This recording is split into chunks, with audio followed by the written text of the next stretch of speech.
740 ton ওই জলে থাকবে পুরোটাই জল দেবে না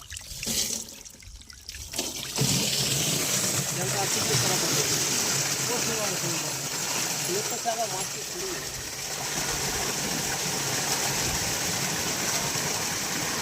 এই দাদা এই দাদা দাদা কেন ওটা ফাটা? আরে ফাটা নয় অতটা জল বেশি জল দিলে এটা ফাটা পড়ে যাবে তো ওটা ফাটা উপরে ফাটা কোথায় তলা ফাটা তলা ফাটা, তলা থেকে জল বেরোচ্ছে। জল পড়তে ও করে এবার তো ফের জলে লাগবে জল উড়ে যাবে ও যেতে যেতে ওইটা আগে নিয়ে যাবে যেতে যেতে হয়ে যাবে না নেটটা জল চালাও ওইটা দেখো নেটটা চালাও আরে জল উঠলি সেও তো সমস্যা।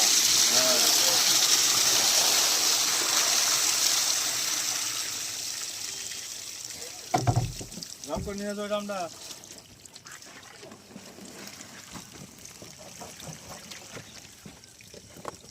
না সব 1 কিলো করে হবে একটাও আগের বারে মাছ নিয়েছি তার থেকেও এটা ছোট। এই মাছ হালকা